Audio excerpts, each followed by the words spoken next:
this is Jade and Fitton at London Fashion Week 2010. We are standing outside the old sourcing office, which is where a lot of it will be taking place.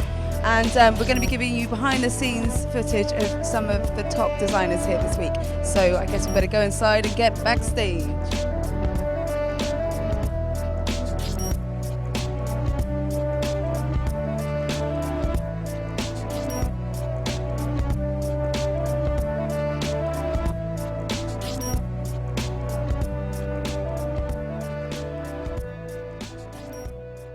I'm here with Valentine, who's the stylist for Charles and Anastase. We're very backstage. Yeah, very backstage. Incredibly backstage. Sort of cave. Yeah, but there's nothing wrong with someone derelict. I've heard from Mugato that's a good look. So how's your day been so far? Oh, just very stressful. I hear the Pope might have Yeah. slowed things down a little bit. Very much. Yeah, he's very slow. He's moving very slow. The Pope Mobile, don't go fast. No, a Papa Mobile. Yeah, no, it's bad. Anyway, it's gonna be okay. Yeah? It's gonna be very late, I think. I don't know, I can't even imagine. Probably half an hour, 45 minutes late, I think. Yeah. That's not too bad. It's not too bad. We're always on time usually. Okay. So, yeah. Well, you're allowed a one-off. What? Yeah. So how's the rest of the week been? How you and Charles have been working quite closely together, I'm assuming? Yeah. How for, have you? For a long time. How long have you guys been working together? I know him since 10 years, and I used to model, so I used to do his shows, and then he moved to London, and then I started consulting, and then I started doing his show. It's been 5 seasons now. Amazing. Yeah, styling his show, yeah. And what have you learned in the last 5 seasons? Are there any lessons that you think you could take away from the last 5? Don't trust model agents. That is probably one of the main lessons. Yeah. Trust your assistants, though. Okay. Yeah. No, just trust them, so they do a good job. Yeah. If you trust people, usually they tend to kind of give back, I think.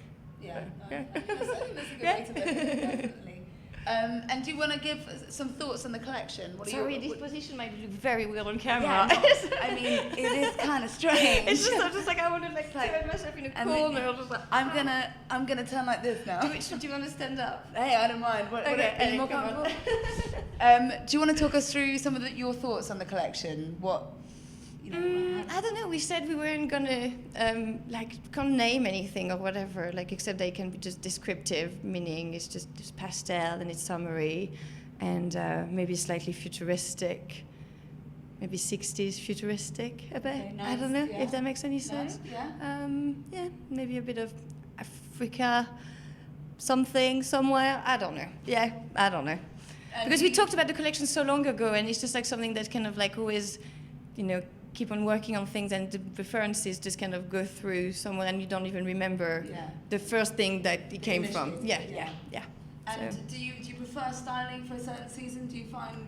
This season was a bit more difficult because the things I feel more simpler, and I tend to like layering and doing a bit it's a bit less silly than usual, but they all have wigs. Awesome. Yeah. Thank you so much. Bye. So here we are backstage of Charles and Anastase, and I'm with Deverill here, who is in charge of hair. I am. Do you want to talk us through the look that's going to be on the scene? Sure. Well, Charles and Anastase tried to do something really natural. It's kind of a backlash to, well, for me in the hair department, it's a real backlash to all the really pastel colours, dip-dyed ends, grungy kind of hair. It's just really beautiful, really pure, and it's basically not going to be achieved with their hair. So we have created wigs for the girls today. It's very much based also, if you meet Valentine, she's working with Charles, starting a show. So she's basically the muse. So we have actually I just cut Valentine's hair this morning, so we were meant to cut it in the week to match, but we've ended up cutting it this morning so that it would match. So it basically looks like Valentine. So we've kind of cheated it, but it's really beautiful. We've done we've done a wig that's, I've coloured all of them with my team. Coloured and cut all of them. So for most of them we bought blonde. So we bought them so that they were quite light. And then we filled them so that some of them are a little warmer and some are a little asher.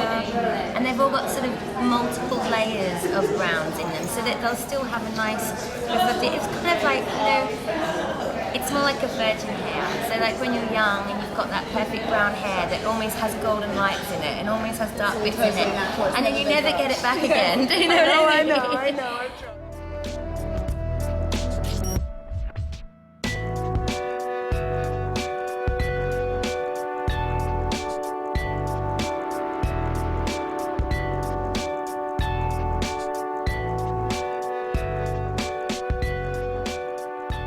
Your collection, you said, was inspired by your stylist Valentine, who I spoke to earlier and said that she'd been working with you for years now, sort of for a very long time. How did the inspiration come about specifically for this collection? Why now, basically, is what I'm asking, when you've worked with her for years? Yeah, no, just I was thinking about that before doing the show, that it's like we have to give some references, the inspiration, but actually we're really in Town, in her garden, having a glass of wine. We like these colors, this fabric, this music. She likes to do painting. And then, when it was the hair, she was like, I like this hair color. Shall we do some wigs? And the hairdresser is our best friend for the last 10 years. So there is no mood board, actually, in the studio. We don't do mood boards. I just do the drawings, and I talk a lot with her. And I hope you can feel in the collection what we feel our life in London, actually. I mean, I can feel a nice glass of rosé. Yeah. I can totally feel it.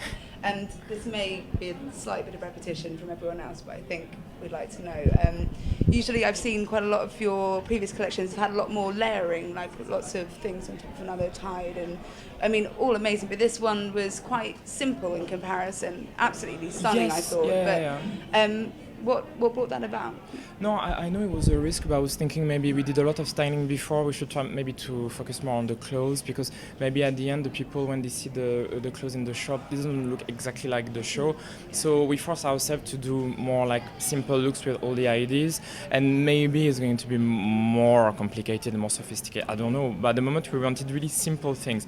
Actually, we didn't edit the more complicated things that were supposed to be in the show. They were cancelled. We didn't like them. Yeah. So we really like this short dress in this green color. And it's really trendy. I saw some colors like this in New York, and we're thinking, but that's the feeling, that's our interpretation of this trend. Maybe that's what fashion is about, actually. So that's the mood of the time, and there was not so much layering, it's true. And the only outfit who was layering was cancelled last week. Oh, really? Oh, okay. I thought it looked fantastic either No way. layer. And you moved from Paris to London. What made you? Have you visited London? Why did you decide to move here when Paris is also sort of? I was born here a long time ago. Oh, really? So Not been that long. 1979. Yes.